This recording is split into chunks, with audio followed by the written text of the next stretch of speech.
Imagine two brothers, neighbors by geography, divided by a legacy neither will surrender. Their homes are separated by a stretch of sea, yet their histories are intertwined in ways that go back centuries. These brothers share more than just a border. They share a complicated past, a present filled with both hope and tension, and a future that remains uncertain.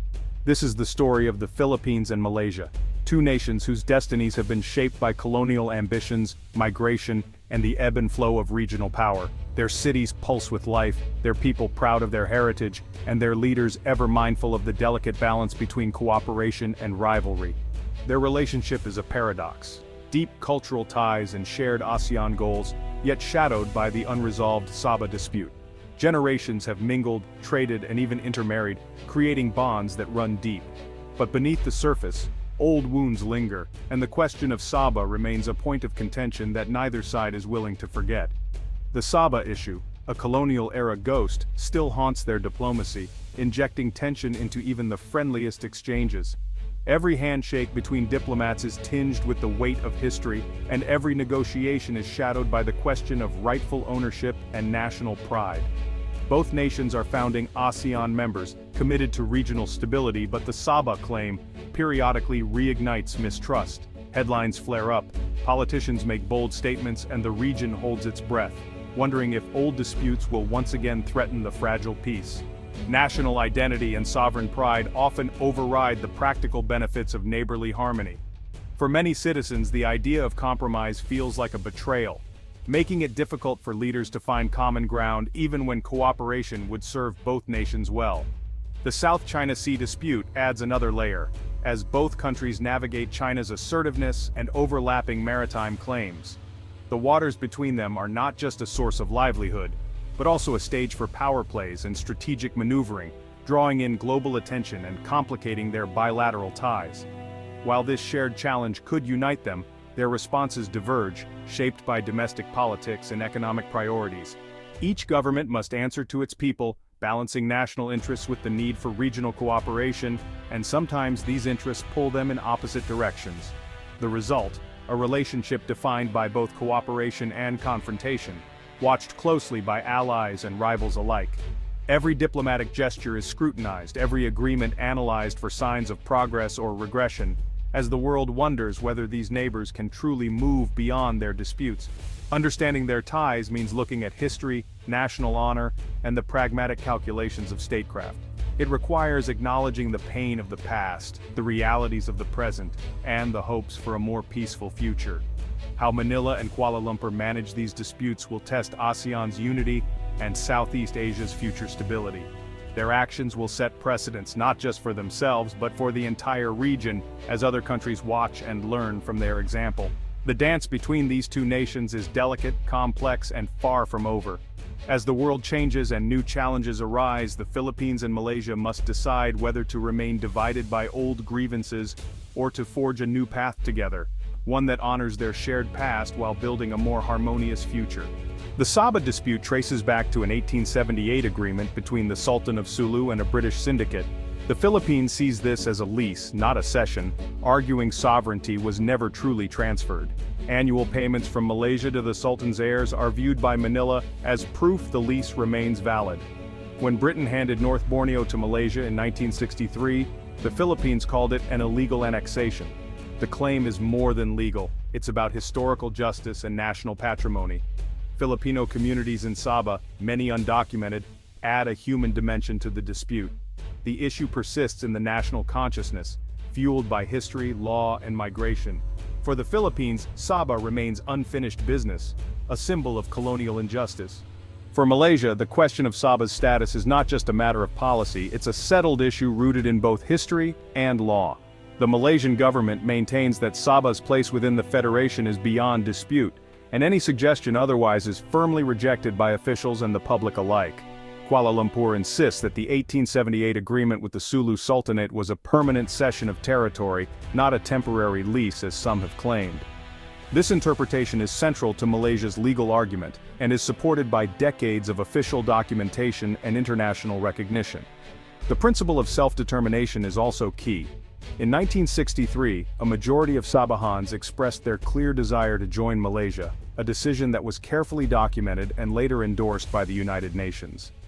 This act of self-determination is often cited by Malaysia as the ultimate expression of Sabah's will. Annual payments made to the heirs of the Sulu Sultan are viewed by Malaysia as cession money, a symbolic gesture acknowledging the historical agreement, not as rent or evidence of ongoing ownership by the Sulu heirs. The 2013 Lahad Datu incursion, when armed militants landed in Sabah, dramatically hardened Malaysia's stance. In response, the government ended these payments and began to frame the Philippine claim as not just a legal dispute, but a direct security threat to Malaysian sovereignty and the safety of Sabahans. Today, Sabah is seen as an integral and inseparable part of Malaysia. Any challenge to this status is viewed as an infringement on the nation's sovereignty and territorial integrity, prompting strong reactions from both government officials and the Malaysian public. Across the political spectrum, Malaysian leaders are united. There is nothing to negotiate regarding Sabah's status. This unity sends a clear message to both domestic and international audiences that Malaysia will not entertain any claims or discussions that question its authority over Sabah. As a result, diplomatic efforts have reached a stalemate. Both sides remain deeply entrenched in their positions, with little willingness to compromise or seek a middle ground. The result is an ongoing diplomatic impasse. With both nations holding firm, there is little room for compromise, and the dispute over Sabah's status remains unresolved, casting a long shadow over Malaysia-Philippines relations. Beyond Sabah, the Philippines and Malaysia face a common challenge in the South China Sea. Both claim maritime zones that overlap with China's sweeping nine-dash line, confronting Beijing's assertiveness. The Philippines has taken a vocal, legalistic approach, winning a 2016 arbitration case against China. Malaysia prefers quiet diplomacy, balancing its economic ties with China against maritime interests. These differing strategies sometimes prevent a united front, despite shared threats. The Philippines leans on its U.S. alliance. Malaysia values stable trade with China. Their responses reflect unique national interests, complicating regional cooperation. Despite disputes, pragmatism drives cooperation, especially in maritime security. The trilateral cooperative arrangement with Indonesia has curbed piracy and terrorism in shared waters. This pact shows both nations can set aside sovereignty issues for regional safety. Economic ties are strong. Malaysia is a key trading partner and investor, especially in Mindanao. Business interests push for stability, moderating political tensions. Centuries of migration and intermarriage have woven deep people-to-people connections. These grassroots ties foster understanding, even as migration issues sometimes spark friction. Cooperation in education, tourism, and disaster response helps keep communication open. Practical collaboration often outweighs political disputes, keeping the relationship resilient. Tensions in Southeast Asia can flare up quickly, often with little warning and far-reaching consequences for the region.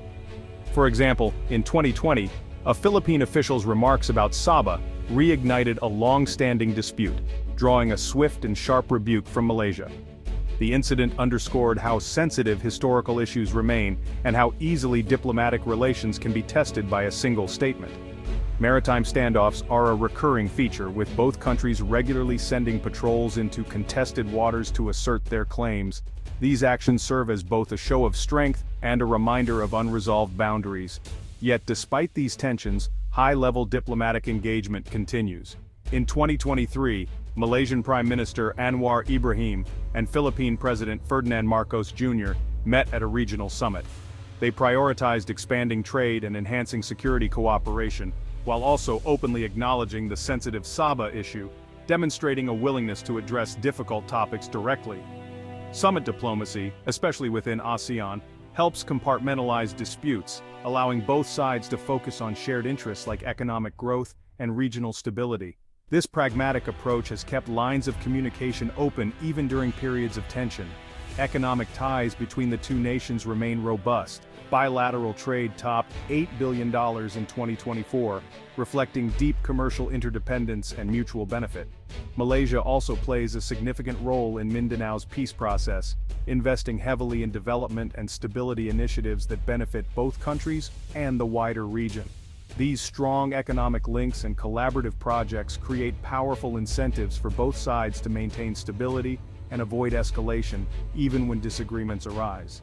The ongoing challenge is to ensure that cooperation in trade, security, and development isn't derailed by sovereignty disputes or nationalist rhetoric.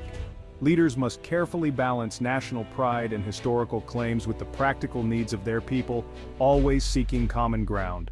Ultimately, the relationship between Malaysia and the Philippines endures, shaped by a complex mix of conflict, negotiation, and ongoing collaboration that continues to evolve with each new challenge. ASEAN is the essential stage for Philippines-Malaysia diplomacy. Regular summits and meetings keep communication open. Even during tense times, ASEAN's principles, consensus and non-interference, limit its ability to resolve the Sabah dispute, which remains strictly bilateral. In the South China Sea, ASEAN's push for a code of conduct with China is slow, hampered by internal divisions and Beijing's reluctance. The Philippines' confrontational approach and Malaysia's caution complicate ASEAN unity. Still, ASEAN's way of diplomacy helps prevent escalation, fostering moderation and shared identity. For both countries, ASEAN is a buffer, ensuring disputes are managed, not inflamed.